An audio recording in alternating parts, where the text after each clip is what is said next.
우리가 하나님과 함께 일하는 자로서 너희를 권하노니 하나님의 은혜를 헛되이 받지 마라. 이르시되 내가 은혜 베풀 때에 너에게 듣고 구원의 날에 너를 도왔다 하셨으니 보라 지금은 은혜 받을 만한 때요 보라 지금은 구원의 날이로다. 아멘. 오늘도 거룩한 주일은 주님 앞에 나오신 여러분에게 하나님의 은혜가 넘치기를 바랍니다. 우리는 하나님의 은혜로 사는 사람이고 하나님의 은혜로라야 살 수 있습니다. 하나님의 은혜가 아니면 안 됩니다. 바울은 나의 나된 것은 하나님의 은혜로 된 것이라고 말씀했습니다. 오늘도 우리의 마음은, 우리의 간절한 마음은 하나님이 아니면 안 됩니다. 하나님의 은혜가 아니면 안 됩니다 하는 마음의 소원을 가지고 하나님의 은혜를 사모하고 늘 주님을 향해서 나아가는 저와 여러분들이 되어지기를 바랍니다. 오늘 우리에게 사도 바울은 그 말씀을 하고 있는 겁니다. 바울은 자기 사는 것이 다 하나님의 은혜라고 말씀했습니다. 나의 나된 것은 하나님의 은혜로 된 것이라고 말씀했습니다. 사도 바울도 전에는 그러지 않았습니다. 전에는 자기가 사는 것이 자기가 잘나서 사는 것인 줄 알았고 자기가 꽤나 괜찮은 사람인 줄 그렇게 알았습니다. 그래서 그의 이름은 사울이었습니다. 그런데 나중에 예수 그리스도를 만난 다음에 이름이 바뀌었죠. 이름이 뭡니까? 바울이죠. 사울의 뜻은 뭐예요? 큰 자입니다. 큰 자. 바울의 뜻은 뭐예요? 작은 자입니다. 전에는 사울로서 그는 큰 자였습니다. 그는 많은 사람들 가운데 으뜸되는 삶을 살았던 사람이고 모든 환경 속에서도 가장 좋은 환경 속에서 가장 좋은 교육을 받으면서 가장 좋은 대접을 받으면서 모든 사람을 지도할 수 있는 그러한 지도자로서 그는 우뚝 서 있었던 것을 볼 수 있습니다. 한마디로 말하면 그는 큰 사람이지요. 모든 사람은 사울이 되고 싶을 겁니다. 오늘 우리가 같이 예배를 드리면서 우리의 마음이 사울이 되기를 원하는 마음을 가지고 주님 앞에 나와서 주님 앞에 구하고 주님을 의지하고 그럴 수 있습니다. 그런데 사울은 주님을 알기 전에 사울이었습니다. 주님을 만나고 나니까 그는 바울로서 이름이 바뀌었습니다. 겸손한 자가 된 거죠. 그죠? 전에 가지고 있던 지식이 바울로 바뀌었다고 해서 변했습니까? 아니죠. 가지고 있는 건 그대로 있죠. 그전에 있던 실력을 그대로 가지고 있습니다. 그러나 그것 자체가 변한 것입니다. 뭐가 된 거예요? 바울이 된 것이죠. 작은 자, 겸손한 자가 된 것입니다. 그리고 그는 그의 입술을 열 때마다 하나님의 은혜를 얘기합니다. 늘 하나님의 은혜를 얘기합니다. 어디를 가든지 하나님의 은혜를 얘기합니다. 내가 얼마나 훌륭한 사람이고 내가 얼마나 노력을 많이 했고 내가 얼마나 지식을 많이 쌓았고 내가 이스라엘 유대 민족 중에서 어떠한 능력 있는 영향력을 행사하고 있고 지금도 행사하고 있고 내가 교회에서 얼마나 위대한 사람이고 사도 바울은 그렇지 않습니다. 입을 열면 하나님의 은혜, 나의 나된 것은 하나님의 은혜로 된 것입니다. 자기의 부족을 얘기하면서 자기는 세상 앞에서는 미완성인 것처럼 자기는 완전하지 못한 자신의 모습을 생각하면서 나는 이런 부족한 자인데 하나님이 나를 불러주셨습니다. 하나님이 나를 세워주셨습니다. 하나님이 나를 사랑하셔서 여기까지 오게 하셨습니다. 모든 것은 하나님의 은혜로 된 것입니다. 바울은 늘 하나님의 은혜에 대해서 얘기하고 있었던 것을 볼 수 있습니다.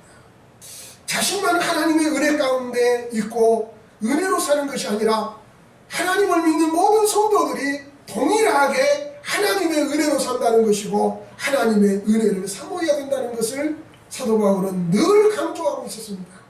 그는 서신서 편지를 쓸 때마다 하나님의 은혜와 평강이 너희에게 있기를 원하노라 늘 반복해서 은혜와 평강이 있기를 소원하는 마음을 담아서 편지를 썼습니다. 그들도 동일하게 은혜가 있어야 합니다. 오늘 우리에게 말씀합니다. 내가 하나님과 함께 일하는 자로서 너희를 권하노니 하나님의 은혜를 헛되이 받지 말라. 이르시되 내가 은혜 베풀 때에 너에게 듣고 구원받을 날에 구원의 날에 너를 도왔다 하셨으니 보라 지금은 은혜 받을 만한 때요 보라 지금은 구원의 날이로다. 여러분 지금 은혜를 받으십시오. 그런 얘기죠. 한마디로 말하면 지금이 은혜 받을 때입니다. 그러면서 지금입니다. 그리고 지금을 놓쳐서는 안 됩니다 라는 그런 말씀인 것입니다. 은혜라는 것은 뭡니까?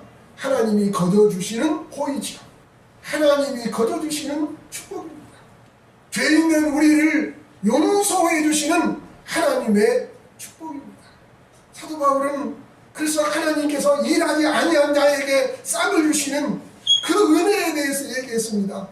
죄인일지라도 하나님께서 용서해 주시고 받아주시는 그것이 하나님의 은혜인 것을 말씀하고 있습니다. 우리는 하나님 앞에 설 만한 자격이 없는 자들입니다. 왜 그렇습니까? 죄인이기 때문에 그렇습니다. 하나님 앞에서 죄인은 큰 소리 칠 수 없습니다. 죄인은 아무 말도 할 말이 없습니다. 그런데 하나님께서 이런 죄인을 받아주신 거예요. 그리고 죄인을 묻지 않는 거예요. 하나님 분명히 죄인인 것을 알아요. 하나님의 성품중에 하나는 공이기 때문에 죄에 대해서 진노하고 심판하는 것이 하나님이에요. 그래야 하나님이에요. 그래서 죄인 줄 알면서 그 죄에 대해서 진노하고 심판하시기에 마땅한데 하나님의 또 하나의 성품인 사랑의 성품이 하나님에게 있어요. 그 하나님께서 그가 죄인인 줄 알면서도 죄를 묻지 않고 있는 거예요. 잘나서 안 묻는 게 아니에요. 내가 완벽하기 때문에 하나님께서 나를 받아주시고 있는 게 아니에요.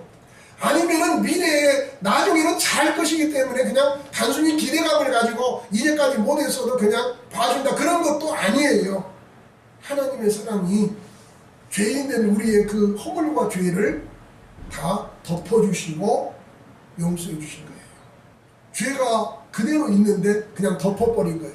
예수님의 보혈로 덮어주신 것이죠. 사죄의 은총이죠. 분명히 죄가 있는데 다른 사람도 다 아는데 하나님이 그냥 없다 그러는 거예요. 하나님이 없다 그렇게 얘기하는 거예요. 덮어주신다는 얘기죠. 봐라 보이냐 죄가 안 보이지요. 덮어놨는데 뻔히 알지요. 저 사람이 죄를 지었다는 거. 근데 하나님이 딱 덮어놓으신 거예요. 하나님이 덮어놓으신 것을 우리는 펼쳐보려고 할 필요도 없겠지. 그죠?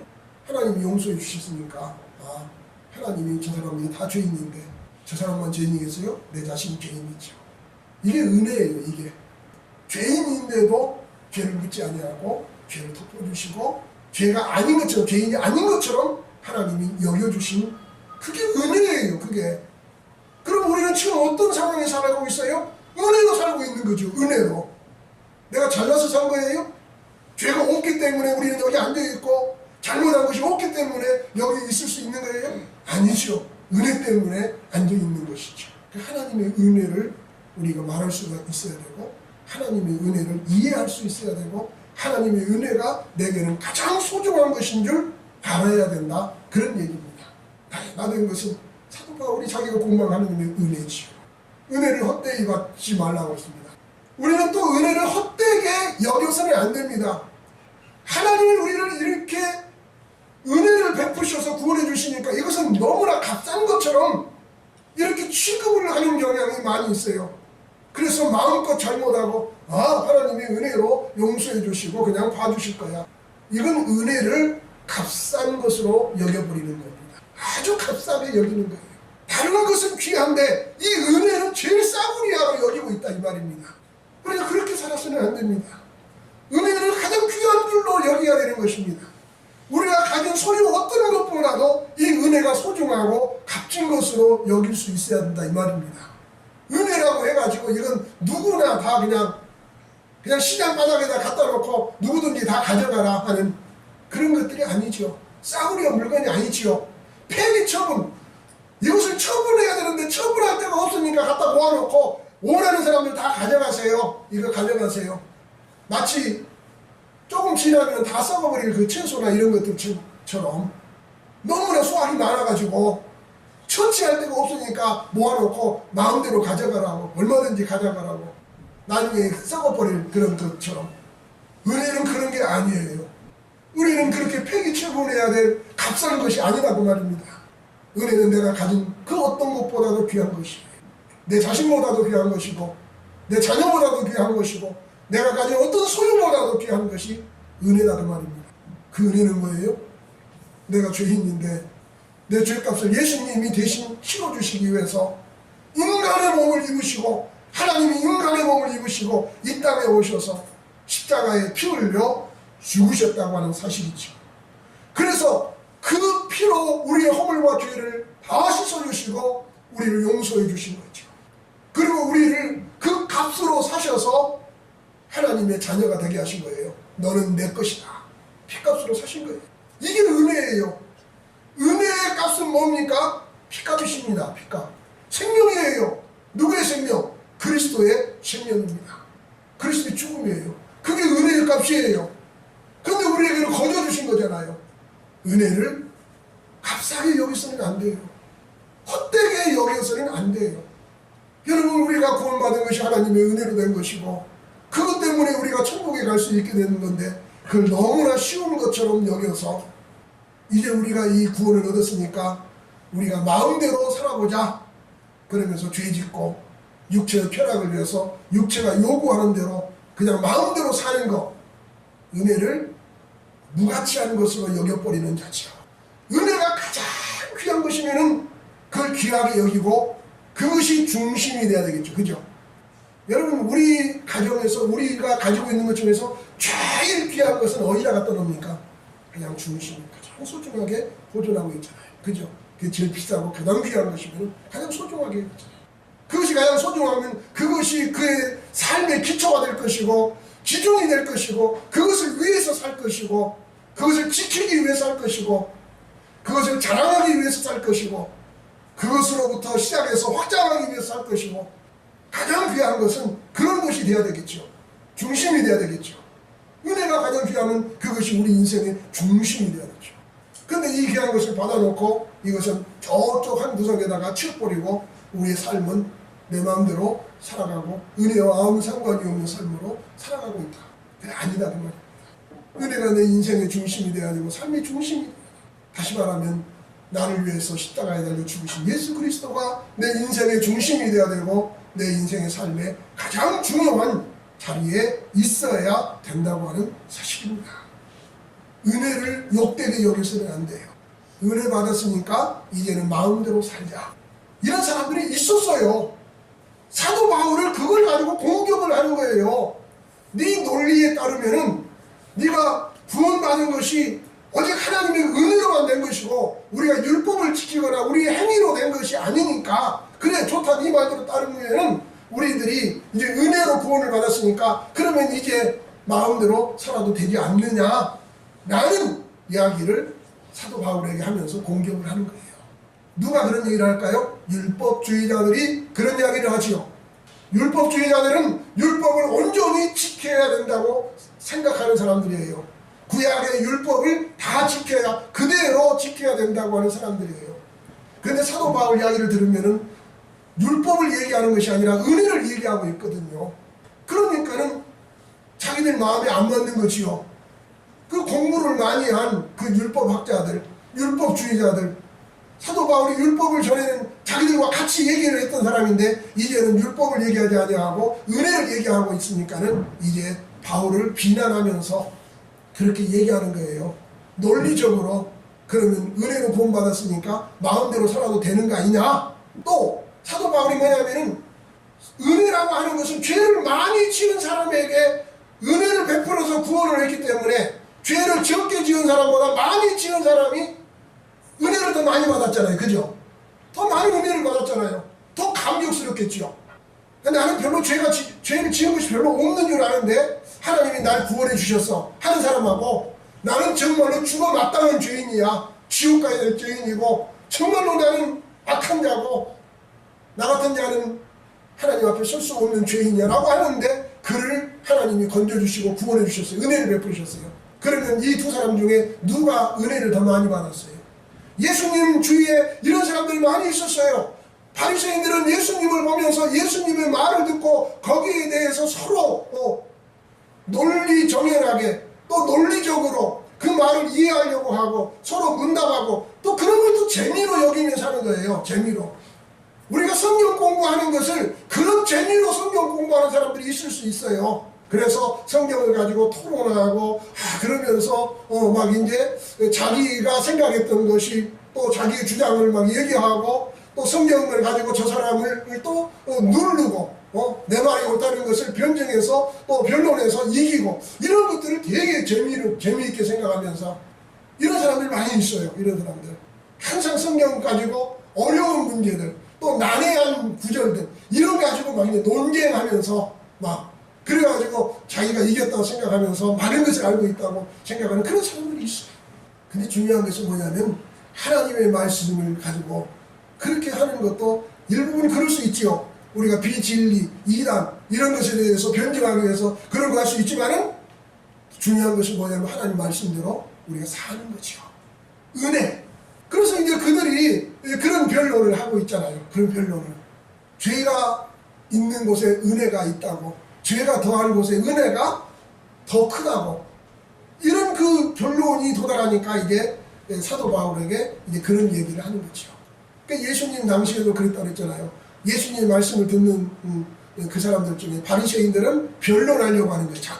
자꾸 논쟁하려고 하고, 그래서 그들이 가지고 있는 상식과 지식으로 예수님의 입을 막아보려고 굉장히 애매하고 굉장히 어려운 문제를 제기해가지고 이렇게도 얘기하지 못하고 저렇게도 얘기하지 못하도록 가이사에게 세를 바치는 것이 옳습니까? 그렇습니까? 어느 한마디로 대답을 해버리면은 거기에 올무에 걸리게 하려고 이런 질문들, 가늠한 여인을 앞에 놓고 이 사람이 율법에 돌로 쳐 죽이라고 했는데 당신이 어떻게 해야겠냐고, 이런 그 문제들, 이런 것 가지고 논쟁하려고 하는 사람이 바리새인들.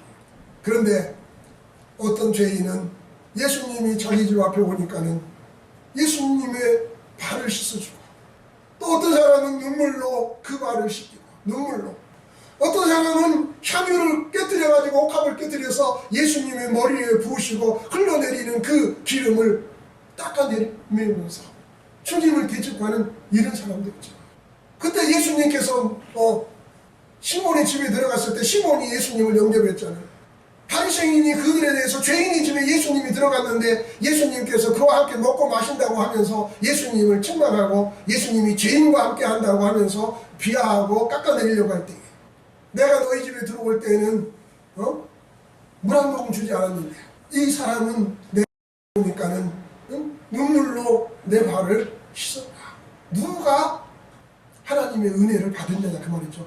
누구의 죄가 그 더 큰 은혜를 입어서 씻음을 받았는가 하는 그런 문제를 예수님께서 얘기했죠. 제자들에게 이제 그 두 가지를 비교하면서 이 두 사람을 다 용서해 줬다고 한다면 누가 더 큰 은혜를 받았겠느냐. 이 사람은 시몬이고 이 사람은 죄인이죠. 죄인들이 받은 은혜가 더 크겠죠.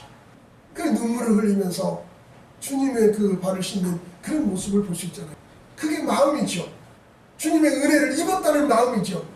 나는 별로 은혜 입은 게 없어. 나는 본래부터 나는 우수한 사람이고 나는 그럴 만한 사람이고, 주님이 와도 별로 대답하지 않지요. 오늘 우리에게 중요한 것이 뭐냐? 은혜라고 하는 사실. 정말로 우리에게 은혜가 필요하고 우리에게는 은혜가 귀하고 이 은혜를 헛되게 여겨서는 안 된다는 것이죠. 율법주의자들은 율법을 지켜야 된다는 거예요. 그래야 구원을 받을 수 있다는 거예요. 그걸 지금 주제하고 예수님에게서 그 이야기를 들으려고 자꾸 그러는 거죠. 그런데 주님은 우리가 구원받은 것이 은혜로 구원받은 것이죠. 죄인들의 그 죄를 깨끗하게 씻어주시고 용서해 주시고, 그래서 예수님 앞에는 그 당시에 그 사회적으로 매도당했던 그 사람들이 예수님 앞에서는 인정을 받을 수 있었고 예수님 앞에서는 세워질 수 있었어요. 가장 하층에 있는 가장 필요하고 가장 비천한 인생들이 예수님을 통해서 구원을 받을 수 있었고 인정을 받을 수 있었고 사랑 대접을 받을 수 있게 되었다고 하는 사실이죠. 무엇입니까? 은혜지. 우리는 은혜를 은혜로 여길 줄 알아야 될 줄 압니다. 은혜를 헛되이 받지 말라, 그렇게 말씀했잖아요. 그리고 2절에는 뭐라고 말씀합니까? 내가 은혜 베풀 때에 너에게 듣고 구원의 날에 너를 도왔다. 이건 구약성경 이사야 49장 8절에 기록되어 있는 말씀입니다. 벌써 구약성경에 하나님께서 은혜 베푸시는 날에 대해서 예언해 놓고 있는 거예요. 은혜 베풀 때에 내가 너희의 말을 들어줬다. 구원의 날에 내가 너희를 도와주었다. 하나님께서 그 은혜의 날에 우리를 구원해 주셨다는 것을 말씀하고 있는 것입니다. 은혜 베풀 때에 너희를 들었고, 하나님은 은혜를 베푸실 때에 우리의 말을 들으시는 하나님이십니다. 우리가 하나님 앞에 기도할 때에 하나님, 은혜 베푸신 하나님은 우리를 들어주시는 하나님이십니다. 구원의 날에 우리를 도와주시는 하나님이십니다. 하나님이 도와주시는 하나님. 그리고 그것이 성취된 것입니다. 그게 바로 예수 그리스도가 이 땅에 오신 것이죠. 예수님이 이 세상에 오셨습니다. 그리고 예수님께서 구속을 이루셨습니다. 이 은혜에 대한 내용이 고린도후서 5장 21절에 있는 말씀이에요. 6장 1절을 얘기하면서 그 앞에 하나님이 죄를 알지도 못하신 이를 우리를 대신하여 죄를 삼으신 것은 우리로 하여금 그 안에서 하나님의 의가 되게 하려 하심이니라. 우리가 하나님과 함께 일하는 자로서 너희를 권하노니 하나님의 의를 헛되이 받지 말라. 그게 하나님의 은혜지요. 하나님의 은혜를 베풀어 주셨습니다. 이런 은혜를 하나님이 베푸시는데 은혜를 우리들이 헛되이 받아서는 안 된다고 하는 사실입니다. 그러면서 지금이 은혜 받을 만한 때요, 지금이 구원의 날이라고 하는 것입니다.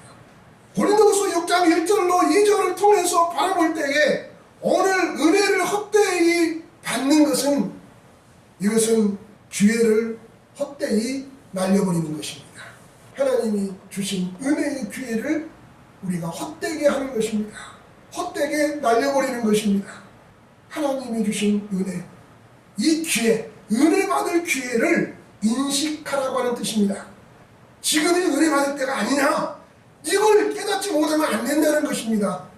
하나님이 우리에게 은혜 베푸신 이 사건이 있는데, 이 사실이 있는데 이것을 우리들이 놓쳐서는 안 된다는 것입니다. 하나님이 우리에게 시간을 주셨습니다.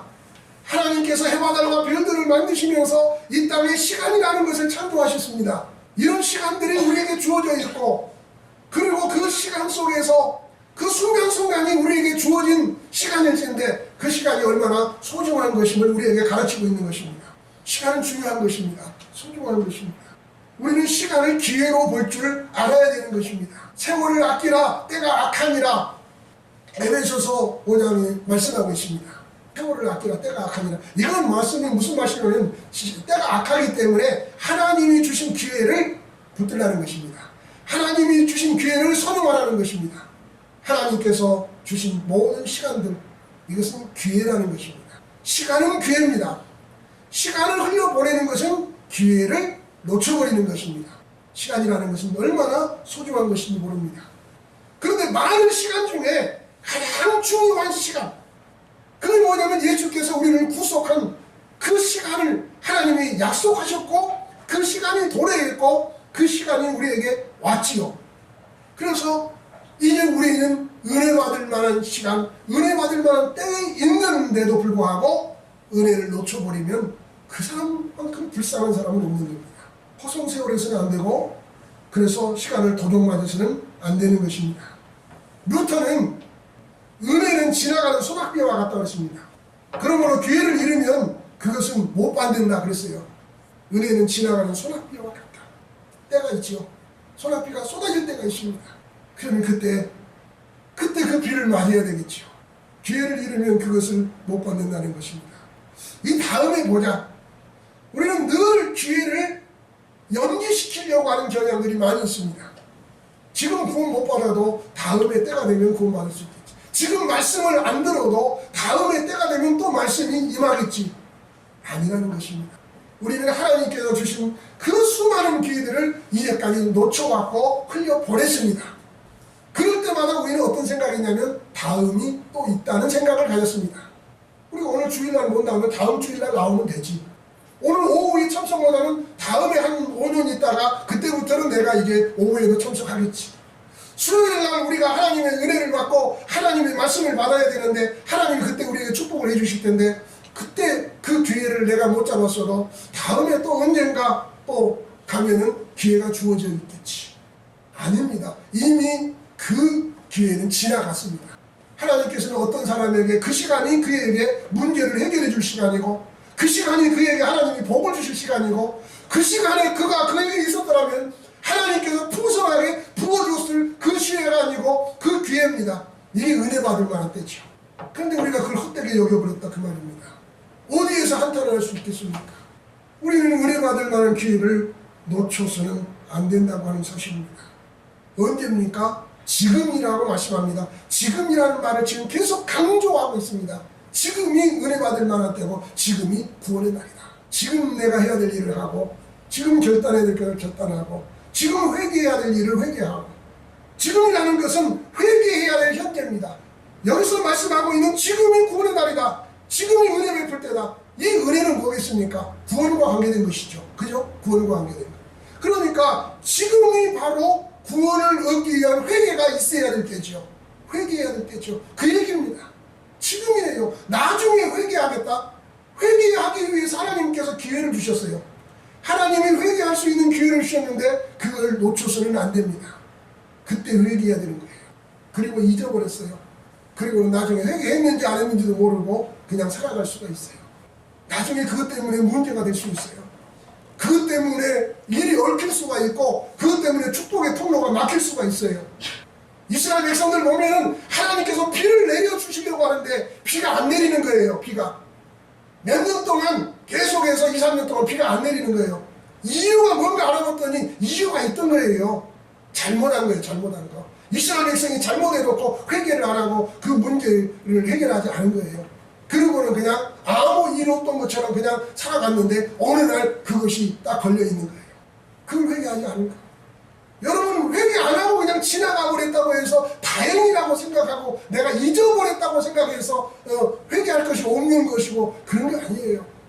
회개할 수 있는 기회가 주어졌을 때 그때 회개하지 않으면 그 다음에는 회개라는 것을 모르고 잊어버리게 되는 거예요. 그리고 언젠가는 그것 때문에 모든 것이 막혔다는 것을 또한 인식하게 될 거예요. 회개해야 돼요. 그게 은혜 받는 길이에요. 은혜의 날에 해야 될 것이 뭡니까? 그게 회개죠. 지금 그것이 언제냐? 지금이라는 것입니다. 회개해야 할 현재 지금이라는 거예요. 또 지금이라는 것은 마땅히 해야 될 일을 해야 될 현재라는 것입니다. 지금이라는 겁니다. 하나님께서 우리에게 기회를 주셨어요. 일할 수 있는 기회, 지금 마땅히 해야 될 기회, 헌신해야 될 기회, 드려야 될 기회, 모든 것을 우리에게 그 기회를 지금 우리에게 줬어요. 지금. 그러면 그 지금 우리가 그 은혜를 입을 수 있는 자가 돼야 돼요. 지금. 그럼 그건 축복이죠. 그 사람의 축복이죠. 근데 그건 또 이제 우리가 또 나중으로 연기하죠. 아, 지금은 내가 준비되지 못해서. 지금은 내가 부족해서 나중에 준비가 되면 하나님 일하고 나중에 준비가 되면 헌신하고 준비가 되면 드릴 수 있고 준비가 되면 뭘 할 수 있겠다. 지금은 준비가 안 됐기 때문에 아무것도 할 수 없다. 하나님이 주신 기회를 우리는 준비가 안 됐다는 것 때문에 우리가 스스로 포기하고 놓쳐버리고 마는 것이죠. 마땅히 해야 될 일을 해야 될 때에 하는 바로 그 지금입니다. 청년은 지금 창조주 하나님을 기억해야 됩니다. 청년의 때, 너 청년의 때에 창조주 하나님을 기억하라고 어디서 말씀하고 있어요? 전도서 12장 1절에 그렇게 말씀하고 있죠. 청년은 청년 때. 그러면 노년 때는 아무것도 할 수 없다? 아니죠. 노년 때도 지금이죠. 지금 우리가 해야 될 때가 있어요. 조지 물러는 고아의 아버지라고 말하죠. 그는 기도의 아버지라고도 말할 수 있어요. 5만 번이나 기도의 응답을 받았다고 하는 그 조지 물러, 기도의 사람이고 고아의 아버지고. 그런데 그는 그렇게만 산 것이 아니에요. 그는 하나님의 복음을 증거했던 그런 위대한 인물이었어요. 그런데 그가 결심하고 하나님의 복음을 전하기 위해서 순회 전도를 시작한 때가 언제였냐면은 그전에도 기도를 했겠죠. 그전에도 고아들을 돌봤죠. 그러나 70살이 돼가지고 그가 마음속에 깊이 깨닫고 내가 선교를 해야 되겠다. 복음을 전해야 되겠다. 내가 어디든지 가서 복음을 전하리라. 그러면서 전도의 사역을, 선교의 사역을 시작했어요. 나이 70에. 몇 년 동안 했냐면 17년 동안 했어요. 그렇게 노년이 되었어요. 하나님께서 건강도 주셨죠. 지금이죠, 지금.